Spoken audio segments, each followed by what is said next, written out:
Okay, that's Thomas Dolby. She blinded me with science. Okay, so what are we going to talk about now? I was going to go into a myriad of things. Top of mind, I want to talk about not reality. I do reality a lot. And I'm not going to talk about reality, and I'm not going to talk about IrReality. I mean, if you remember in high school, you had the real numbers and the irreal numbers, or something. So, if we were going to talk about IrReality, it's not eerie reality like spooky. IrReality would be another branch of the mathematics of reality. I mean, if it's reality, I mean, what is it when they say the real numbers and the irreal numbers? The rational numbers and the irrational numbers. There's always more in mathematics. So, if there's reality, why can't there be irreality? And what would that look like?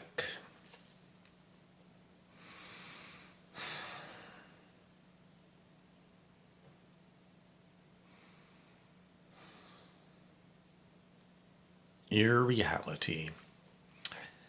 Well, in my reality outside, I've got snow flurries and snow in the ground. And inside it's warm. And what has it got to do with she blinded me with science? What is the science of reality? Well, it's usually known as physics or metaphysics. So in physics, we had Aristotle, and then we had Sir Isaac Newton, and then various scientists that were involved with quantum physics. Then we had string theories, and then we had John Wheeler, who branched out into saying he was really into fields, that reality was based of fields, like magnetic fields, morphogenic fields.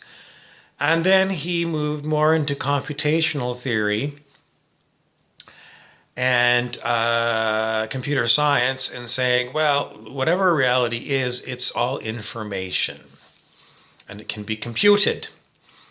So if John Wheeler's reality can be computed, perhaps irreality cannot be computed.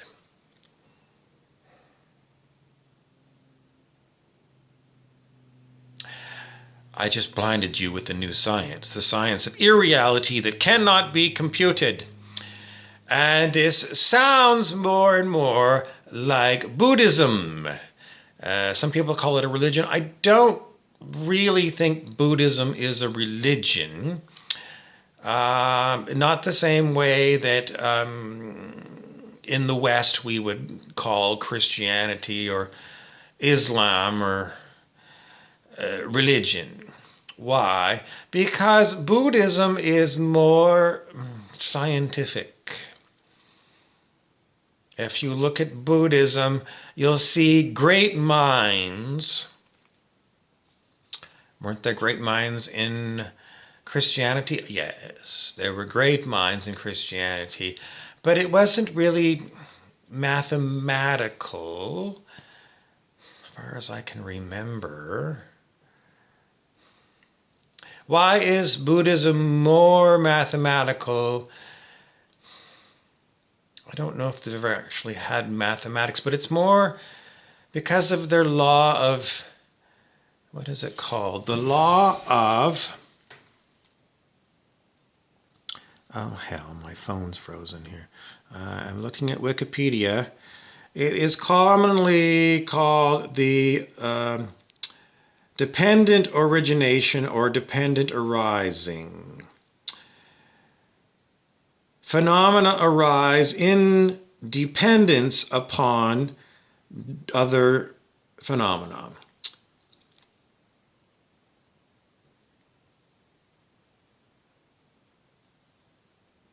And there's all kinds of stuff. And they say a lot of it starts off because of us saying I and this is mine. Am I an expert in Buddhism? Not this kind of Buddhism. This kind of Buddhism is all about words. And the problem with words is words separate things into this and that. They're descriptors. And that's how our rational mind works. It has to have thoughts to work on, words to describe the thoughts. Which came first, the thoughts or the words?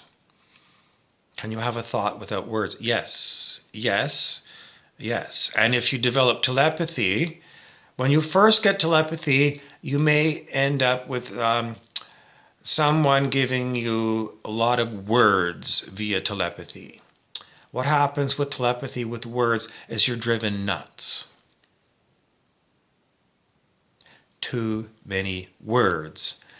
And if you have telepathy with other people for long periods of time using words,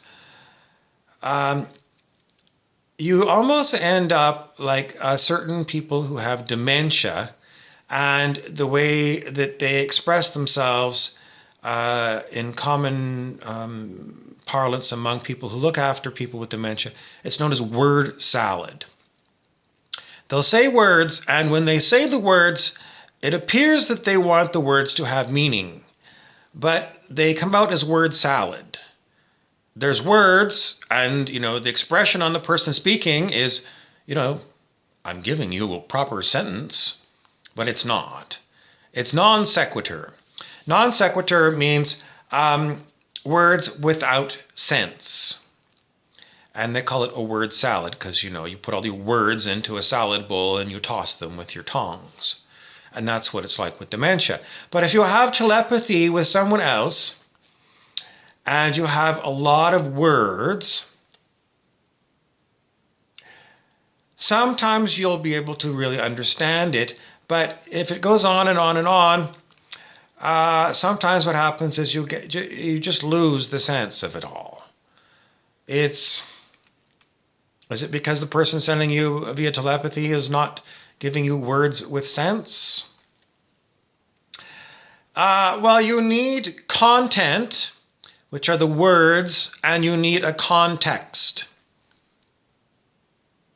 Why? Because we don't have enough letters in our alphabet. 26 letters is not enough letters. We can make quite a large number of words out of those letters, but those words get reused for different, and it's not just in English.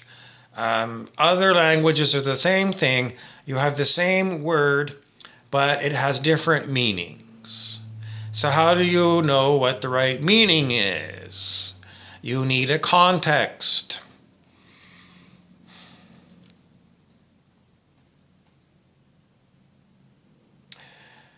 So where do we go with that? Words without context.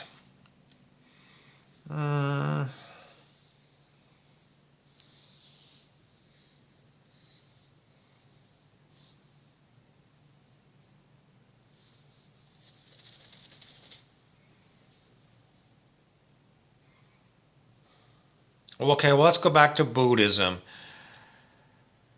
When you use the words to describe what Buddhism is all about, does that bring you to enlightenment? Because everyone says, well, Buddhism was really founded by the Buddha, and he sat in meditation under the Bodhi tree until he was enlightened, whatever that means. And if you look at the story of what the Buddha did before he sat under the Bodhi tree, he tried a lot of different ways. He met with a lot of different kinds of teachers, and in the end he was dissatisfied with them. And then after the Buddha, there was a long string of patriarchs and other masters of Buddhism, or what they called Buddhism. Was it always the same? Can't say. But in modern day, there's a number of different sects, not S-E-X, S-E-C-T-S. In other words, in Christianity, you've got Roman Catholicism, Eastern Orthodox, Russian Orthodox, Ukrainian Orthodox, Coptic Christian from Egypt. Did I say Roman Catholicism? And then you've got all kinds of different Protestant denominations. Church of England, Church of Scotland, Methodist, Baptist, Anabaptist. And then you've got even weirder offshoots such as Mormon, where they take some of the Bible and they add it on their own sacred book. But with Buddhism, to get to enlightenment, can you get there with all of this Buddhist words? No. No, you can't. You cannot really understand Buddhist enlightenment using words. Why? Because you're using words to describe something that is not words. And that's why you have Zen. Zen, to me, is Buddha. Buddha mind, no mind. Why? Because you sit for long periods of time and you're not talking.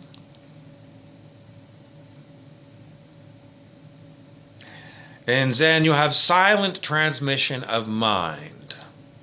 What does that mean? It means you are, well, let's go back to what I was saying before. If you get telepathy with someone else, if you're getting words, you could get some good understanding of what people are talking about, or you could get word salad, or you could just get damn tired of someone talking 24 hours a day at you via telepathy, and it's like, I want to have the switch on the wall to turn the telepathy off. But it might not work that way. It might be an open channel, and you might have more than one person talking to you via telepathy. So then I said, well, with telepathy, you can also get telepathy. You can get thoughts that are not words. This is a huge improvement over telepathy with words, because it's very tiresome to have word, and put them all together in your mind to get the picture. Whereas if someone can send you a picture via telepathy, and they can, a picture is worth 1,000 words, yes, and you can get moving pictures like movies, and you can also get thoughts that don't have pictures and don't have words. I like those kind of things. I think I like them better than the pictures and the picture movies, and definitely better than the words. Because those ones are all very tiresome. It's like if you go see an action movie, and then you want to rest. Well, you usually do need to rest because your mind is just spinning so fast. But, you go lie down and it takes you a while to calm down after you watch an action movie. There's just, whoa, it's just too much,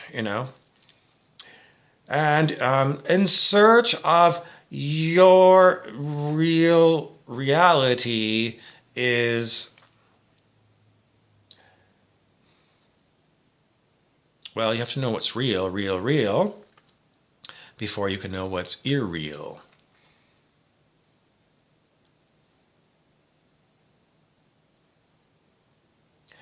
The science is Buddhism testable? Not directly. Because, why? Well, how would you test Buddhism? You could put EEGs, like the little sensors that sense the brain waves in your brain on your skull, and you could have advanced meditators, and you could measure what's going on in their brains. And this has been done. But is it measuring Buddhism? Well, it's measuring people who meditate. Are all people who meditate Buddhist? No.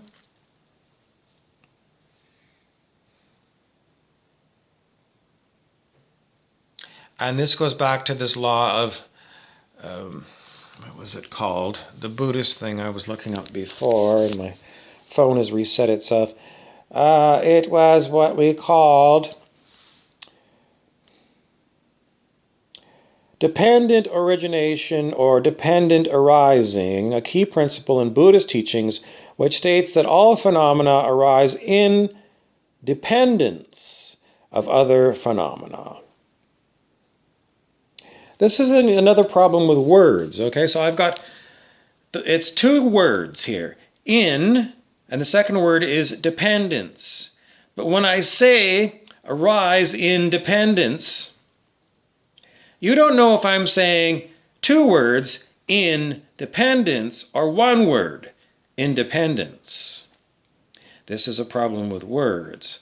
So when I'm reading Wikipedia, a bunch of words, am I really getting the meaning of the author? The author has got maybe a really good idea of what he's talking about, or maybe he just read it the first time and he really doesn't know what he's talking about, but he's just putting down the words as he's best as he's got. So we don't know if the author really knew what he was talking about, all the complexities of it, or he just copied it out of a book and he was just a scribe. Just a scribe, he just copied from here to there and didn't even know what the words meant. And then I read the words, and then I've got to, I got to read it, and I see independence, two words, not one word, and then I got to wonder, okay, well, what if this person wasn't really good in English, and they really meant independence as one word? Or maybe it was translated from Chinese or Japanese.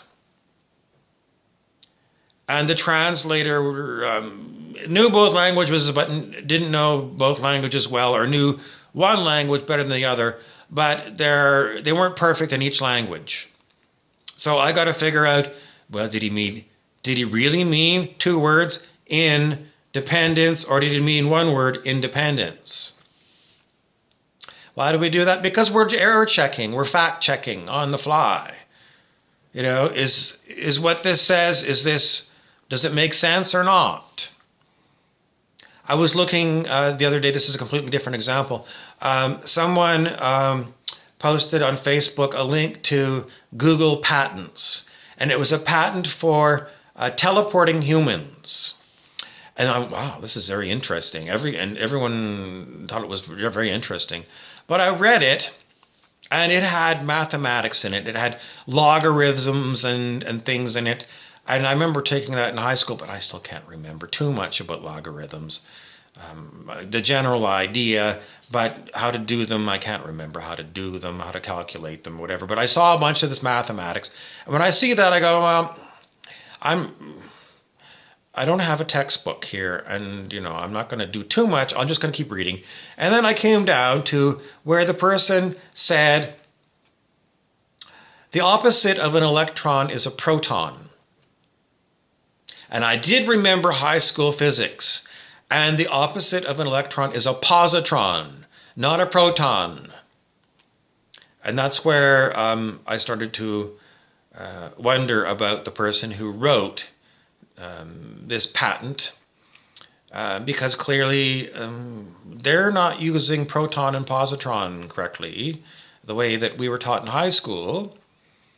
So was it just an oversight, or did they really intentionally mean to put that down? I took that they intentionally put that down, which made me say,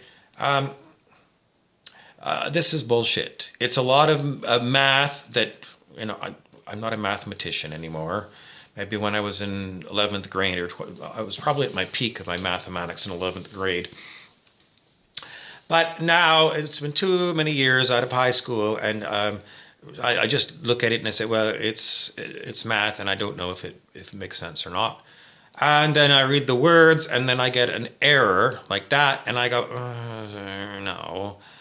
And I went on and on with this, and first of all, the person was talking about, well, in my patent, in order to teleport people, you need 2 pillars of granite. All right. And then later on, I read further into it, and he totally discarded the 2 pillars of granite, and he started talking about you have a jet plane followed by a propeller-driven plane, and somehow those 2 in combination are going to help you teleport. Oh, and in addition, you need to be doing some work to raise chi in your body. Chi is it's an indetectable form of energy. Chi. Why? Well, if you take biology, the energy in your cells, it comes from ATP and a molecule called NAD, which comes from breaking down things like glucose, sugar. But nowhere in biology did they talk about chi energy. Where do you hear about chi energy? Usually places like China, and it has to do with people who do martial arts. So how does the martial arts chi relate to biology and ATP, glucose, and NAD? Electron transport chains. It doesn't relate. There's no relationship whatsoever. So is chi real?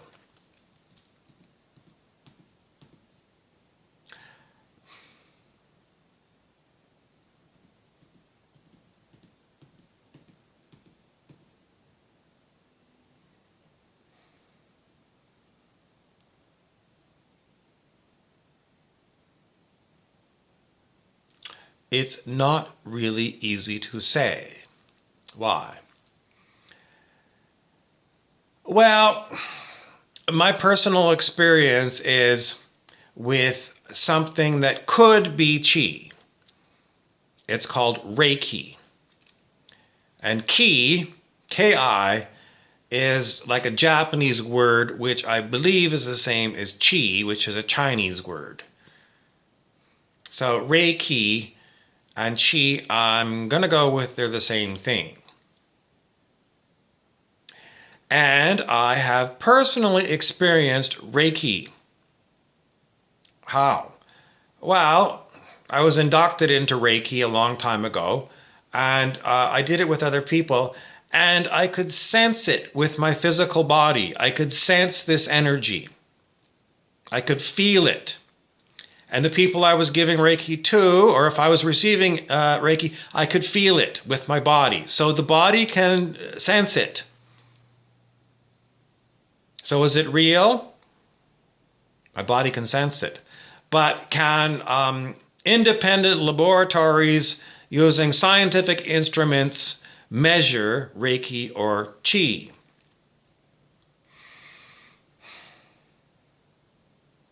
Well, I haven't done a huge search, but a cursory search, in other words, hardly any search at all lately.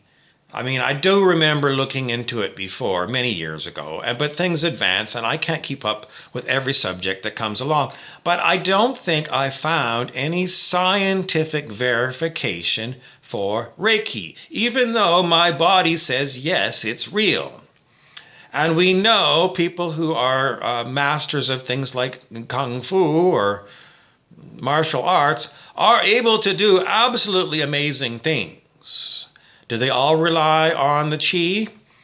I'm not a master of martial arts, so I cannot tell you, but I'm going to say the average layman would say, yeah, that's what they do. They cultivate their chi energy so that they can do these things.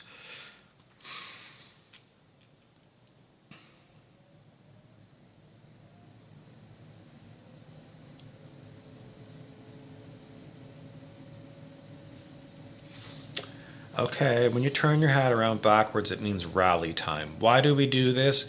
Well, if it's a baseball game and your team is losing, you turn your hat around backwards because you're trying to indicate we need to get our team going, and this is rally time. And when I give a half an hour of a talk on kind of an obscure subject, the IrReal,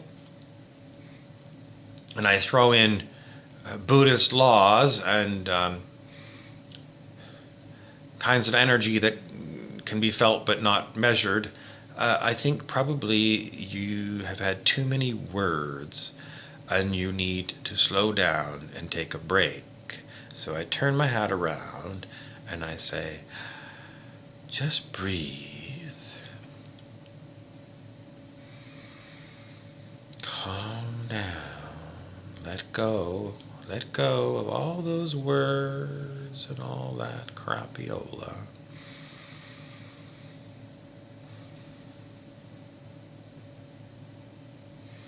Focus on your breathing.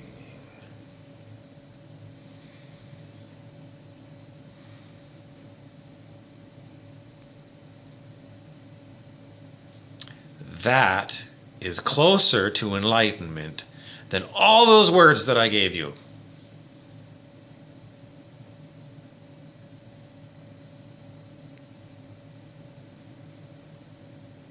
Is it actually enlightenment? I don't know. The Buddha is not sitting with me here in this room, so I can't ask him.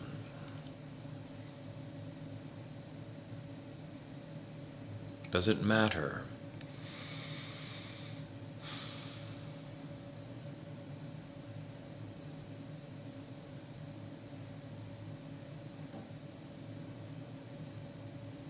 Someone wants me to go on to ontology and epistemology, which have something to do with the meanings of things. Sorry, I never took philosophy at university. So, I could look up those words. I know those words have something to do with meaning and how we know meaning, but I can't remember which of those words is which. And no, I'm sorry. I know the words have something to do with that, but I don't know their exact meaning. Someone wants to know, how can you be a polymath if you don't know all your subjects in depth? I guess I'm not a polymath. Is it a jack of all trades? No. No, a jack of all trades can do all the trades. Can I do all the trades? No. No, I can't. Am I talking out of my ass? Yes. I'm a comic, which means I know a little bit about a lot of things. And what is my purpose? Mostly to confuse you. If you get confused enough, you're either going to, I want my money back. I don't like this comic. He's confused me. And then, I'm sorry, I already spent the $5 you paid at the door on coffee, which you drank. Oh. That's your lecture on Buddhist reality and my IrReality.